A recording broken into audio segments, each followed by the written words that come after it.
Chapter 37, Satisfaction. Revenge proves its own executioner. John Ford. * 1630, December 17, 2015, Griffin Compound, Canterlot. I may have to invite Major Renfeld to my meetings with Lieutenant Zhang in the future, Alvar thought as he took a seat on the outer edge of the fighting ring. His practiced eyes devoured and memorized the woman's every movement with the practice sword as she took her position opposite to Captain Harris. It seems like she's having a small amount of trouble with the blades waiting, but if she makes visits to the practice arena for training a regular occurrence, then I'm certain that a practice sword can be made to her specifications. I can't wait to see what I can learn from her. It wouldn't do for the High Talon to show something as immature as excitement, so he did his best to mimic the mild and aloof interest that his father had always displayed in public. It certainly beat dwelling on the brief conversation he had with Zhang earlier in the afternoon. Speak not of the revenants to anyone. They are our shame to bear as a people and nobody else's. What's going on, Alvar? Sweetie asked as she sat beside Alvar.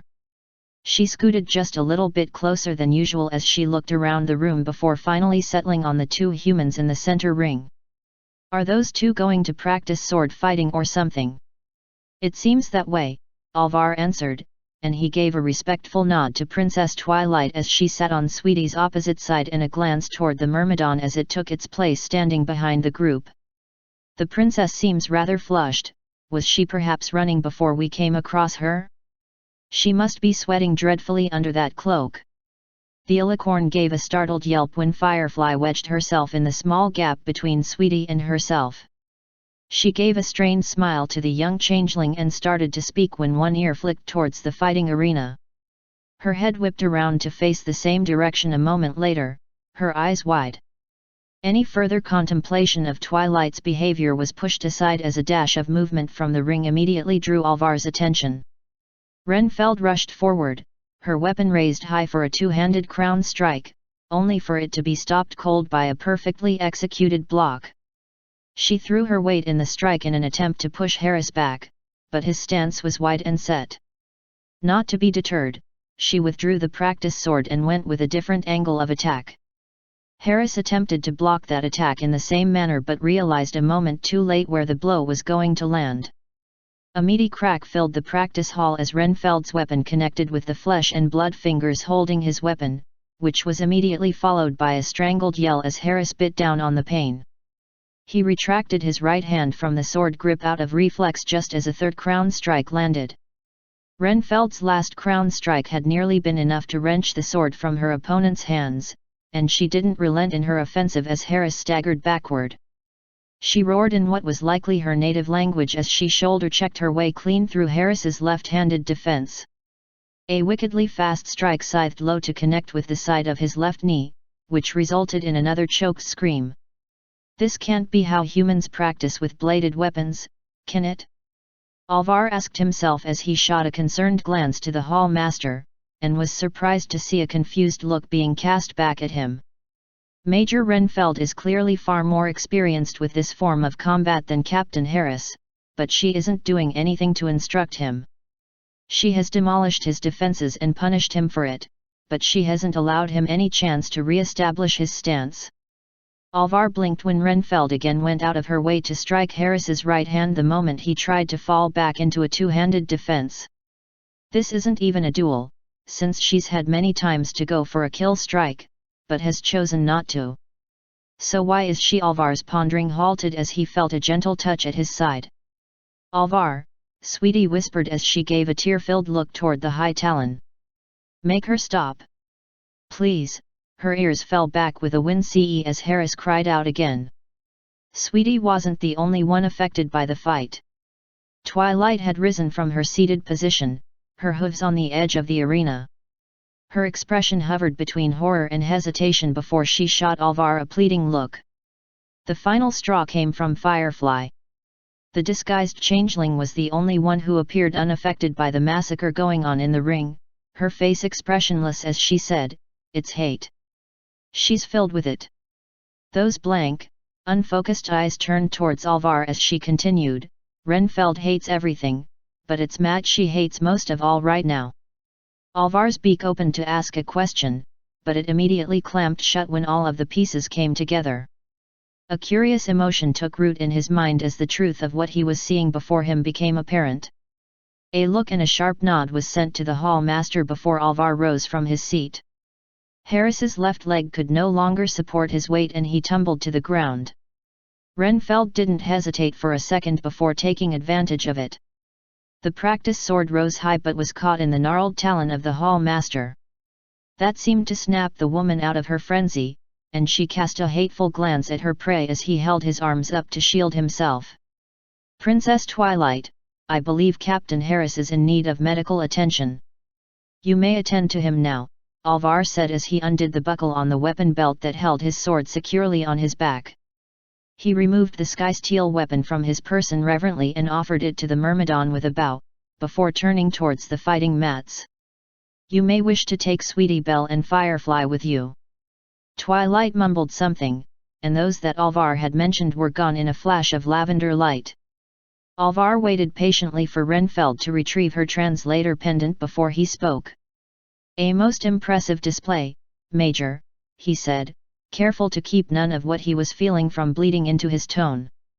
"I must confess that seeing it has made me a bit anxious. I would very much enjoy the opportunity to practice with you, since you're here." "I'm afraid I must decline, sir," she replied with a quick bow. "I'm afraid I have other duties. You would deny an offer to spar with the High Talon?" Alvar hissed with as much disbelief as he could muster. Impatience was replaced with hesitation as Renfeld paused. "I apologize if I have offended you. Would a single match satisfy your curiosity for now?" "Oh, I'm certain it will. Hall Master, 2 arming sabers for myself, please," Alvar requested, and he was pleased to see the light of comprehension in the elder Griffin's eyes. Renfeld's practice sword was returned to her before the hall master presented a pair of wooden short swords to the High Talon. He gave each weapon an experimental spin and slash as he spread his wings to hover in the air before locking his eyes on Renfeld. The human obligingly entered into a defensive stance before asking, "First blood or fatal blow?" "It will not matter," Alvar answered, and then he launched forward like crossbow bolt. "You are allowed to feel anger, little Talon," his father had said, what felt like a long time ago.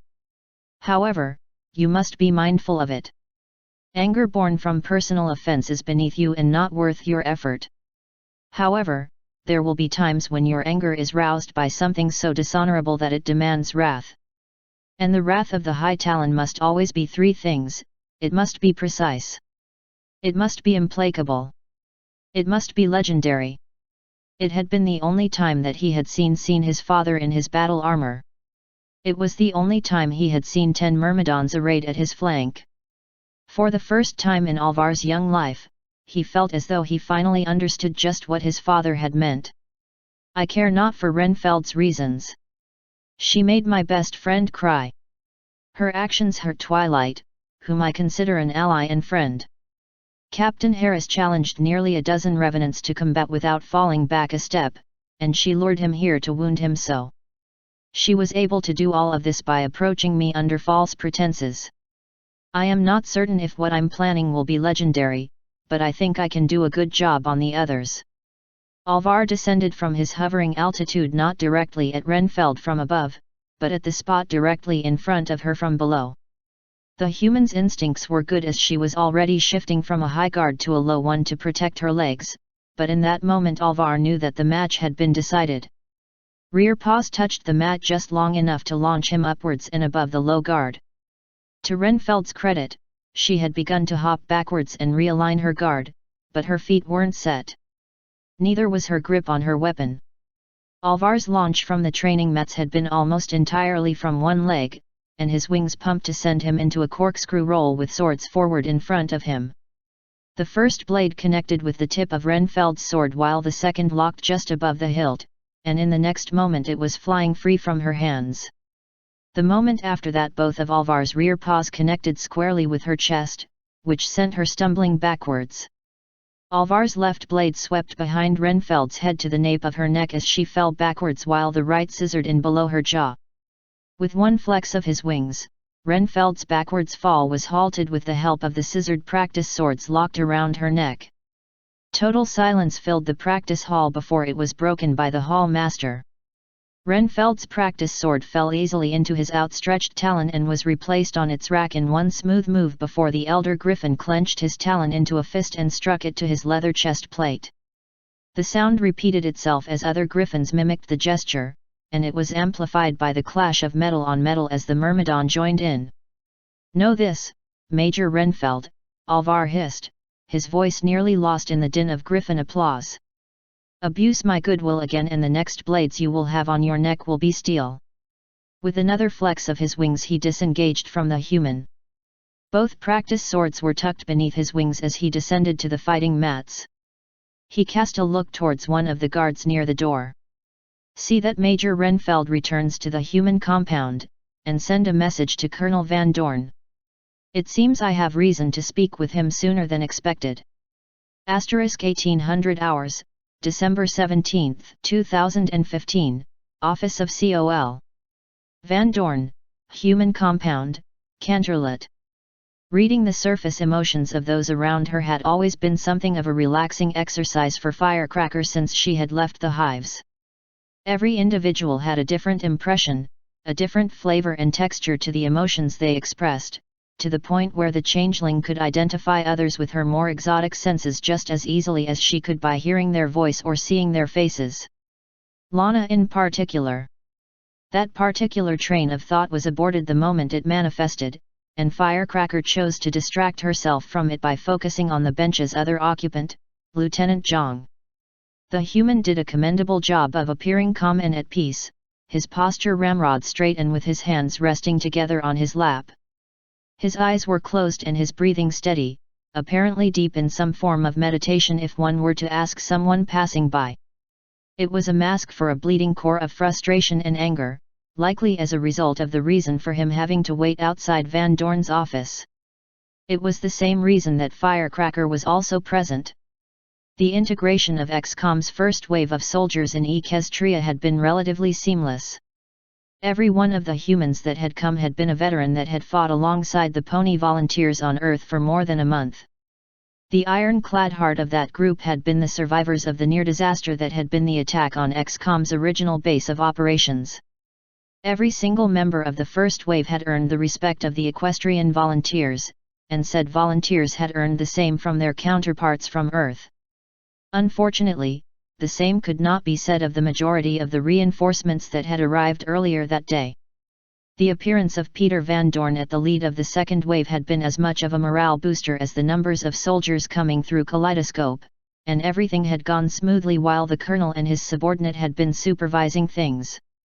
Once he and Major Renfeld had left to attend to other duties, an ugly problem made itself known. Given all of the time that had been spent with the humans of XCOM, it had been a very easy thing to forget that the majority of the second wave had not known about the existence of the Equestrians prior to 2 months ago, and their only exposure to their culture had been Shining Armor's televised appearance in front of the Goldman Committee. Seeing Canterlet for the first time, the bright colors and whimsy contrasting with the burgeoning refugee population, had left a certain impression on the reinforcements. One of the humans had given voice to that impression, rather loudly speculating on the quality and fortitude of the forces that served the princesses prior to their contact with humanity. One of the ponies that had been within earshot of that comment had been one of the 3 survivors of the Wonderbolts after the massacre at Cloudsdale, and he had demanded an apology on the spot. What happened next wasn't exactly surprising. It had taken both Lieutenant Zhang and Lieutenant Romalov to break up the ensuing brawl, which had led to another ugly problem within the human ranks. I had known that humans were far from united prior to the invasion, but I had thought that they would still respect the ranks of the XCOM officers, regardless of their backgrounds, Firecracker thought as she continued to study the human sitting beside her. The soldier said he wasn't going to take orders from a triad when Zhang had bellowed for them to stop. I've heard more than one of the new soldiers expressing disdain for Captain Harris due to the apparent circumstances of how his career ended with his nation's army. It's frustrating that the humans are so tight about certain information, otherwise I can't do much to fix whatever this is. The worry on her face morphed into something akin to amusement at the thought. Given Romalov's performance in the brawl, I might not have to. Nothing says respect my authority quite like flicking one of the main offenders in the forehead with one finger and fracturing his skull. The smallest of rattles from behind brought Firecracker back into the moment, and was its own subtle reminder of the other thing that had been distracting the changeling. Van Dorn's office had been soundproofed as a courtesy to the commanding officer for the human forces in Canterlot, but it was a testament to the volume of the conversation going on inside that the windows vibrated enough to be noticed. To Firecracker's senses, that subtle sign was completely dwarfed by the two hurricanes of rage originating from inside the office. The anger flowing from one person in the office raged like a firestorm, contained not by self-control but by the simple fact that the focus of that emotion was not present in the room. The hate itself was a burning mix of disappointment, loss, resentment, and outrage, all of which combined to eat at Firecracker's mind like an acid. As much as the first source of anger had all the destruction and fury of a hurricane, the second source was the eye of the storm. Perfectly calm and placid on the surface, but bottomless in its depth. The last time Firecracker had felt anywhere near as much anger had been when she had informed Chrysalis of her intent to warn the equestrians of her plan. Given that at least one source of anger within that room was Peter Van Dorn, it was perhaps a small miracle that whoever else was in the room hadn't been ejected through one of the windows. The torrent of negative emotions did not abate when the door opened. Major Renfeld stalked out quickly, both hands clenched into fists and her mouth clamped tightly enough for the muscles along her jawline to be visible even from a distance. Her eyes were high and forward as she marched down the corridor and out of sight. "Ah, I didn't know there were others waiting," Van Dorn said before pausing to take a long draw from the glass of water on his desk. He motioned for Zhang and Firecracker to enter with his free hand. The officer gave both a long look before letting out a sigh, seemingly aging on the spot as he sagged in his chair. "I'm hoping you have good news for me, but something tells me you have the opposite. A physical altercation involving several soldiers and off-duty guards. Lieutenant Romalov and I had to intervene to break it up before the injuries became serious," Zhang reported, his tone as even and level as it had always been. Van Dorn's initial response was to cover his face with hands. "Unbelievable. Less than a day and these supposed adults are making my life difficult. How bad was it?" "The primary human instigator suffered 3 cracked ribs and a dislocated shoulder, and is expected to be out of medical within a week," Firecracker supplied. "The one who threw the first blow was a Pegasus, and is also in medical with several fractures to his right wing. There was a secondary instigator who was also injured." She paused before glancing toward Zhang, and Firecracker continued when the man remained silent. "The second instigator refused to disengage from the brawl and had to be subdued by Lieutenant Romalov." Throughout the report, Van Dorn could do nothing but sigh. "You've got the experience," they said. "Be the face of united humanity," they said. "I really should have known it wouldn't be that easy or glorious." He gave his empty glass of water an offended look before making his way over to the pitcher of water on the far side of the room. "Field command is 5% excitement, and 95% keeping the monkey shit fights with the troops from spiraling out of control. And that isn't even counting the malicious nepotism from on high that has undermined our forces here after less than 1 day. Sir. Lieutenant Zhang, you are to take command of the Materia division starting immediately. It seems that Captain Harris was involved in a minor training accident and is currently being treated in medical. I'm told he will not be free to leave for at least 2 days." Van Dorn reported as he topped off his glass of water before draining most of it in one long draw. He set the glass down before turning towards both Firecracker and Zhang. "I suppose this is my first stroke of luck after everything else that has happened. From what I understand, both of you have some insight into Griffin culture. I have an appointment with the High Talon tomorrow morning regarding the behavior of one of my subordinates, and I would very much like to put all of this behind us." "I'm more than happy to help, sir," Firecracker volunteered with a smile, which she hoped was enough to mask the impulse to cower on the spot. For all of Van Dorn's appearance of understated frustration, it couldn't hide the amount of anger that simmered beneath the surface. * 2000 hours, December 17, 2015, Medical Wings, Canterlet. Twilight pulled in a breath with deliberate slowness before letting it out again as she kept her eyes straight forward. They've been in there for hours, no news is good news, right? The doctors said they would tell me if there were any problems, she thought, and she again resisted the temptation to look towards the doors. If her will faltered enough to look to the doors, she doubted that there was anything that could stop her from knocking them down and charging in. Of course, this might not have even happened if I hadn't hesitated. I could argue that I didn't want to potentially insult the High Talon or the Griffins by interrupting a match that they were supervising, but that would just be a worthless excuse. The simple fact that she had hesitated, even after finding some small amount of closure from the horrible things that had happened to her, ate at her mind like acid. All of Twilight's previous conflicts had been with something that was easily seen as the other. The aliens had never bothered to try any other path but violence and misery. Chrysalids weren't even capable of comprehending the concept of friendship over their biological need to kill and reproduce. Even the two Exalt assassins that Twilight had faced found no sympathy with her, as they had chosen to side with genocidal invaders over their own kin. But the woman had explained exactly why she had attacked Matt.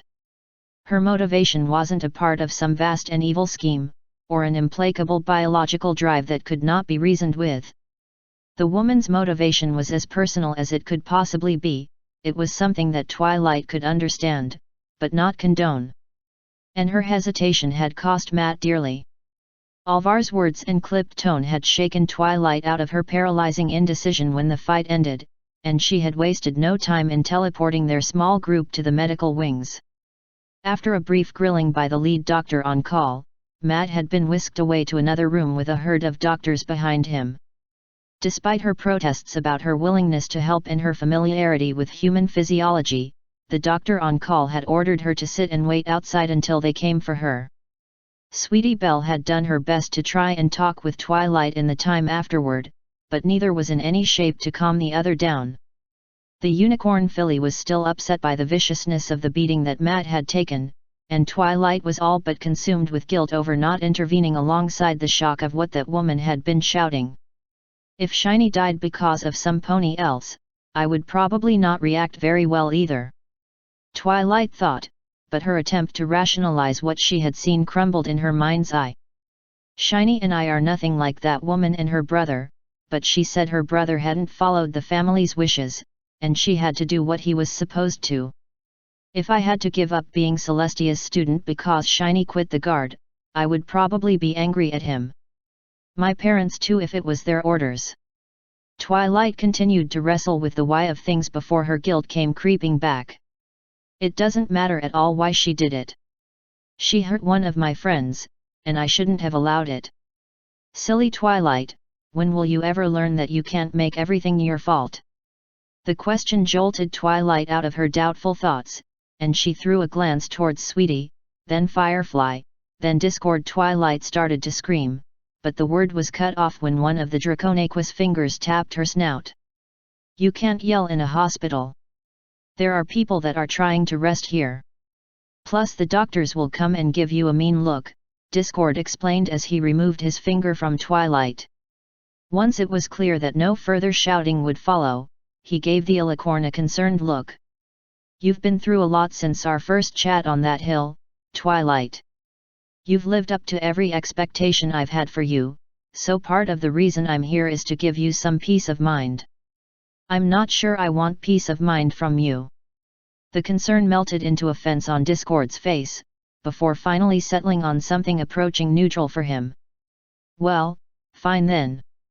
I came all the way down here to maybe share some wisdom and reassure you that your precious human was going to survive this. For one thing, he hasn't upheld his end of the bargain. The last sentence was immediately followed by a wide grin and a giggle. So if you aren't interested in talking to me, then I guess I'll move on to the next thing on my agenda. Without a word of warning, Discord's serpentine body twisted and elongated away from Twilight and towards the two fillies sitting on the opposite side of the bench. Sweetie Belle let out a little squeak in alarm as the avatar of chaos passed over her to descend upon Firefly. His grin became nearly shark-like in its width and number of teeth as he closed within a foreleg's length from the disguised changeling. Just as Firefly reached out and booked him on the snout. "Hello. My name is Firefly. What's your name?" she asked politely as she grinned back. Discord froze mid-shift, caught somewhere between disturbing and sanity-eating by the gesture and the question. A long second passed before his features rearranged themselves into some semblance of his usual appearance before he asked, You don't know who I am? Didn't your mother tell you?" When Firefly shook her head side to side vigorously, he brought one claw up to his chin. "I don't suppose you could be a dear and connect her for me?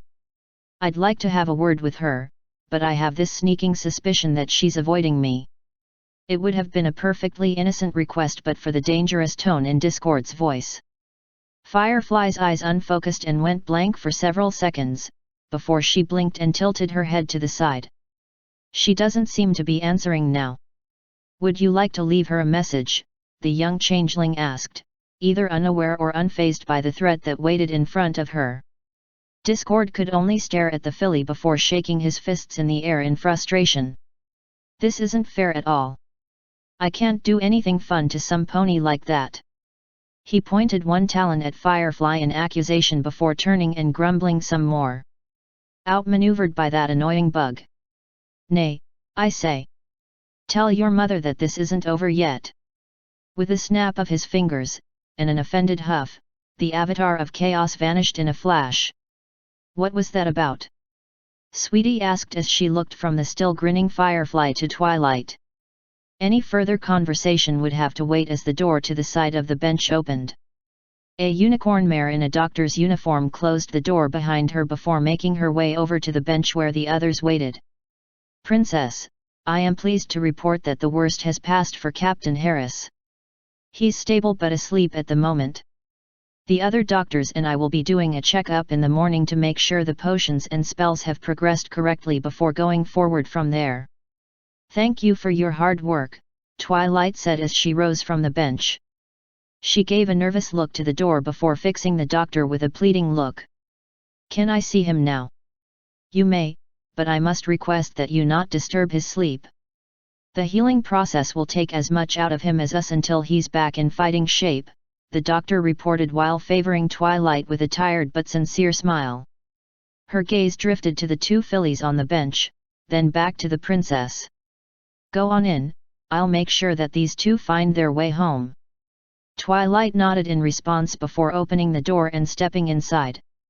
The room itself was almost identical to the private suites that now populated the medical wings, with soft light projecting from the globe in the ceiling. There were no personal effects that might have littered a hospital room under normal circumstances other than the folded, and to Twilight's horror, bloody, uniform and boots on the table beside the bed. The bed itself was slightly elevated, with a small table to the side with a pitcher of water within easy reach for the room's occupant.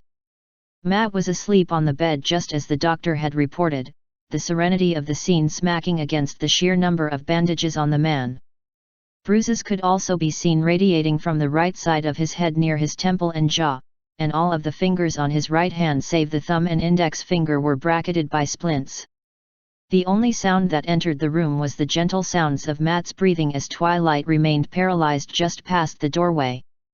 Every timid hoof fall was deafeningly loud to Twilight's ears as she slowly approached the bedside. A stool had been left beside the bed, which she gingerly hopped up on before turning to inspect Matt's injuries more closely. "The doctors have done a good job, it seems.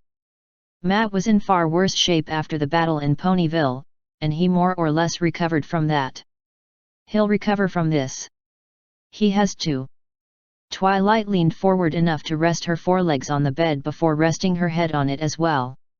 "The least I can do is be here for him when he wakes up," she thought, her ears perked and listening for any change in Matt's breathing. It wasn't long before her breathing slowed to match his, and her eyes slowly closed as the stress of the day caught up with her. No dreams came to Twilight as she slept, or at least none that she could remember when a curious feeling of déjà vu came over her. The vast majority of her willpower melted under the sensation, but a small part of her labored to make the connection with whatever distant memory that called to her. "Could you scratch my ears, please?" "Ah, that's what it was," Twilight nodded mentally as she recalled her last memory from Earth. She barely remembered anything after she had been shot and before waking up in Canterlot, but that one moment was as clear as day for her. "Our places are switched this time, but I still remember how nice it felt to have Matt scratching my ears." Twilight stirred in her half-awake state, and the sensation immediately left her ears and head. That was enough for her to lift her head and slowly open her eyes. The lights in the room had been dimmed, and the city outside of the window was falling under the first bits of sunlight coming across the horizon, which hinted that more than just a few minutes had passed since Twilight had dozed off. Another good indicator of the passage of time came when Matt said, "Good morning." That was enough to get Twilight's mind fully awake, though she couldn't maintain eye contact for more than a hoofful of seconds. Matt's left eye open and fixed on her, but his right had mostly swollen shut from one of the blows he had taken during the fight, which only added to the guilt that she felt about not intervening sooner. All of this multiplied the embarrassment she felt given her realization about what she had done the night before. "How are you feeling?" she finally managed to ask as her eyes settled on Matt's bandaged hand again. "Probably better than I look at the moment," Matt answered, and his attempt at a chuckle broke down into a cough. His attempt at humor did nothing to lift the mood in the room as he sighed. "I'm sorry you had to see that, Twilight," he said, his voice no more than a whisper. "You shouldn't be apologizing," Twilight blurted out as the dam burst. "I should have stopped her. I should have." "Twily, stop," Matt said as loudly as he could manage. "This isn't your fault at all right? As painful as this is, it's probably a good thing that you didn't get involved." The pain that Twilight saw in his eye was more than physical when she met his gaze. "Do you remember what she said just before the fight began?" "Yes," came Twilight's quiet response. Matt's breath was shaky as he slowly nodded. "Back on Earth I told you about the kid that I shot, but that's not the whole story. My friends and I were sent into the area to capture the man who was leading the revolt in the country, but it was a trap. That kid," Matt paused before taking another breath to steady himself. "That kid wasn't the only one in the town. Half of the armed enemies there were kids brought in from the surrounding areas and given rifles, while the other half were hard veterans. It was a bloodbath, and half of the guys sent in with me were killed. I was the most senior member of the squad by the time reinforcements had arrived. The enemies had all gone underground along with their weapons, which left the survivors and me in a ghost town filled with dead kids. The bastard that arranged the ambush told the media that we went in and started killing without any restraint, and everything went to hell. But that's a lie. You must have told the truth, right? Telling the truth is the right thing to do." Twilight nearly shouted. "I hate to be the one to tell you this, Twilight, but the truth isn't what really happened. The truth is what the majority of people believe," Matt explained, his somber tone in stark contrast to Twilight's. "I was the most senior survivor left, and the army had to show the world that someone was being held accountable. They threw me out, but they could have done much worse. There's a lot of people that think I got off easy, given that thousands of innocent people got caught in the civil war that followed." Twilight couldn't meet Matt's gaze as she tried to comprehend the injustice of it all, and having no way to fix it. "That isn't fair at all. It's not his fault that those things happened." The budding anger at what he had gone through fizzled out when Matt's bandaged hand came to rest gently on top of Twilight's head. "If none of that had happened, Twily, I would probably still be in the army," Matt said, and his tone was enough to cause her to glance up at him. It was hard to tell by looking given the amount of bruising on his face and the painkillers in his system, but his tone did a better job of conveying his smile. "If I had still been in the army, I wouldn't have joined XCOM. I probably wouldn't have met you, either. So I think that evens things out for me." The logic blunted the majority of Twilight's anger, though it did not completely dispel it. "It's still not fair," she muttered, though her determination to be offended on Matt's behalf was gradually giving way to something else. Even with the bandages, his hand feels so nice right there, she thought, and just as she began to lean into it, it was gone. A glance toward Matt showed his happy expression was gone, and he refused to meet her eyes. You know, you can keep doing that. If you want. Twilight. I think we need to talk, Matt said, seeming to struggle more with those words than what they had just been talking about. About, well, about us. Talk about oh. Oh. The realization struck Twilight like a lightning bolt. He wants to talk about this now?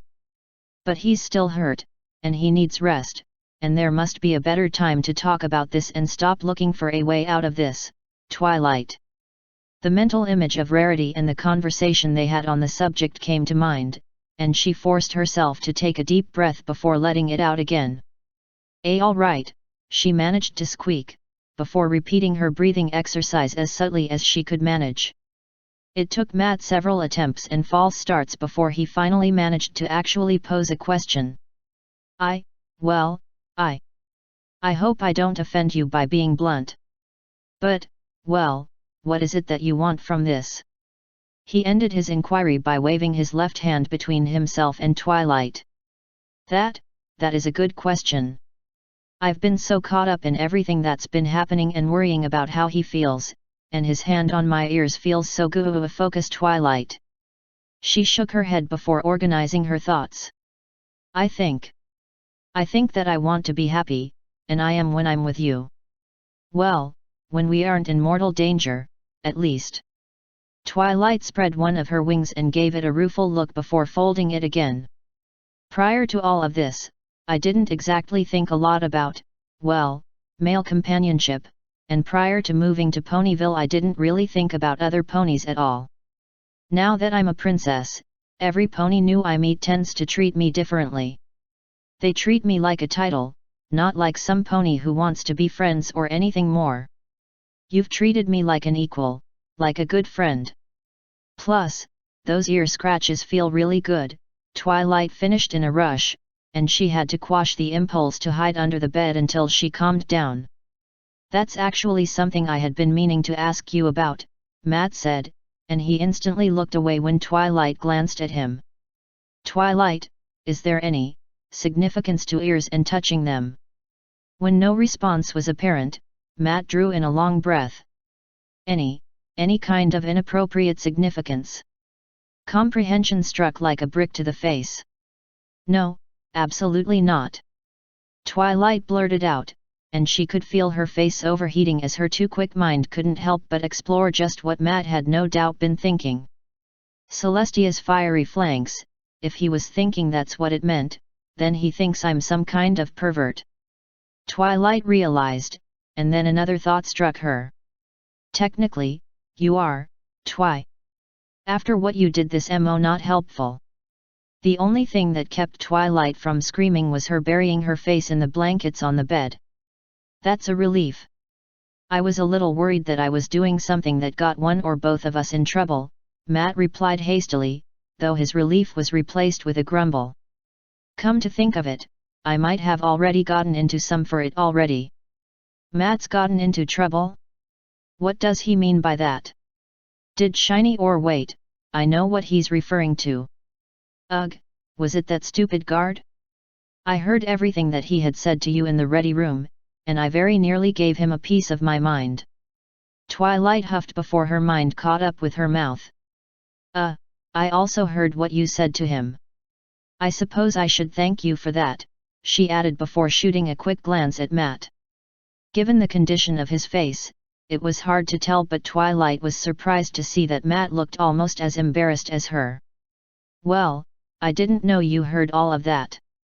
God, just when I thought I couldn't feel any more awkward. Oh, thank goodness, it's not just me then. Twilight let out a nervous laugh and scratched the back of her head with a hoof. The tension that their shared moment relieved slowly built back up as silence fell between the two. You've laid it all out now. All you need to do is find out if he feels the same.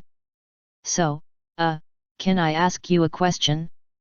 Well, it isn't so much a new question as simply restating the question you asked me to you, since it's valid for both of us to share and get on the same page, and I'm rambling, so I'm going to be quiet now." With her clumsy question finally out of the way, Twilight turned to Matt for his answer. Nearly a minute passed, filled with numerous false starts, before he finally found his answer. "It's been a long time since I've had any reason to really think beyond the immediate. After the army I thought my life was over. Nobody wants to hire someone whose 15 minutes of fame are framed with pictures of dead kids, a fact that my dear dad never let me forget." Matt let out a bitter laugh at that, which broke down into another coughing fit. "Then XCOM scooped me up, and the invasion happened. I honestly didn't think that I'd live long enough to have to worry about the future. That hadn't really changed until recently, and I started trying to imagine where I'd be in a month or a year. To be honest, I still have no idea where I'll be, but I'd like you to be there with me, Twilight." Matt lifted his right hand towards Twilight, but he stopped just before he reached her. "I guess you give me hope, Twily. Hope for something more than ending up in a bed like this for the rest of my life, or in a pine box, and if I keep talking any more about hope I think Lana's going to show up to say, 'I told you so,' just to spite me." That last comment was enough to warrant a laugh from Twilight despite the painful memories it summoned. "I could really see her doing that, yeah. Did she tease you as mercilessly as she teased me about all of this?" Twilight asked. "Only at every opportunity that she could get away with, regardless of any attempt to punish her for it," Matt grumbled, though he stopped when Twilight giggled again. With deliberate slowness, he reached out with his bandaged hand before asking, "Twilight, can I scratch your ears?" "You don't have to ask," Twilight replied, and she felt as though she was going to melt on the spot from the combination of his hand finding just the right spot and the giddy realization that what she felt wasn't one-sided. "So, what happens now?" "I think I'm going to pass out for another few hours, to be honest," Matt replied, his left eye already closing. "I've been up for the past 4 hours working out just what I was going to say for this conversation." "So, what you're saying is that you didn't spend all night coming up with that? I'm impressed." Twilight couldn't help but jab. "Oh, well, excuse me, Princess Snarkle, for having to take some time to get my thoughts in order," Matt sniped back, and his eye slowly opened again to give Twilight an odd look. "You know, that's something else that's been bothering me for a while. How exactly did you become a princess? I don't mean the elevation to royalty, I mean the wings. How is that even possible? And if you tell me some silly story about having a strange dream only to wake up and have wings, I'm not going to believe you." "Well, about that," Twilight replied, and she offered a nervous laugh when Matt leveled the closest thing to a flat glare that he could manage. A wizard did it." December 18, 2015. Pinkie Pie couldn't be 100% certain, but she was fairly certain she was asleep and dreaming. Either that or Discord had finally given up on his more placid habits lately and decided to make everything crazy again. Everything about her surroundings changed based on her whims. The sky was purple, then green, then blue, no, purple again. The scenery changed as well, from Ponyville to Canterlot, to Cloudsdale to the lonely little rock farm that she had grown up on. The one constant, though, was the rock. It had been there beside Pinkie for as long as she had been in this strange place, unmoving and reliable. Pinkie knew that the rock tried to appear all hard and tough, but was soft and warm on the inside. It was something the rock shared with her, when they were alone. Pinkie and the rock weren't alone, though. The speedy Cloud had come to visit, along with the Dormouse and the Hat. None of them had gotten along with the rock at first, but Pinkie didn't blame them. The rock had done things that no pony should have to for survival, and had done them without hesitation to save Pinkie. The others found it unsettling when they had first been introduced, but now they were acting just like old friends. After all, Speedy Cloud's attempts at an argument had made the rock talk more than she had in years. Which was fine with Pinkie. The rock loved talking about rocks, and very few ponies ever wanted to talk about them with her. Even though the rock's voice rarely changed in tempo or tone, Pinky could tell that she was really enjoying herself. The argument between the two ended abruptly when the marshmallow appeared, positively bubbling with excitement. "Girls, girls! You'll never guess what I just saw," she said, her voice taking on the sing-song quality that hinted at juicy gossip and rumors. "Let me guess, you were following your sister and that griffin friend of hers, and they did something unbearably adorable," Hat guessed, doing her best to mimic Marshmallow's tone. Marshmallow's response was a huff. "It's far too early for me to be following those two. My sister's probably still in bed." "So what you're saying is that you saw your sister and her griffin friend in bed?" Speedy Cloud guessed next. "Gotta give her mad props for moving fast. What I saw had nothing to do with my little sister," Marshmallow snapped, before she cleared her throat. "While I was trotting over to join you all, I heard familiar voices in one of the neighboring rooms."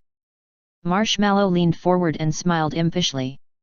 Twilight's finally mustered up the courage to have the talk with that human of hers. "It was so horribly awkward and adorable, and I wish I had some way of recording it."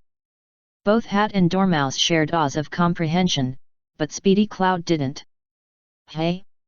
What talk? And what do you mean, her human?" Marshmallow's initial response of a giggle turned Cloud's confusion into annoyance. "Oh, don't worry about that, dear. We'll tell you when you're all grown up. I'm no fool, we're the same age." Cloud protested. Aren't you forgetting when we all sat down and talked to Twilight about Victor?" Dormouse asked, her voice barely audible. "Twilight got all embarrassed and stole Rarity's romance book when we brought the subject up." "Oh, I think I remember now. I think I stopped listening in favor of planning on the best way to sneak into Marshmallow's apartment and sprinkle flour on her coat while she slept. That was you." And so the conversation went in Pinky's dream, and even though she was still sound asleep, she couldn't help but smile.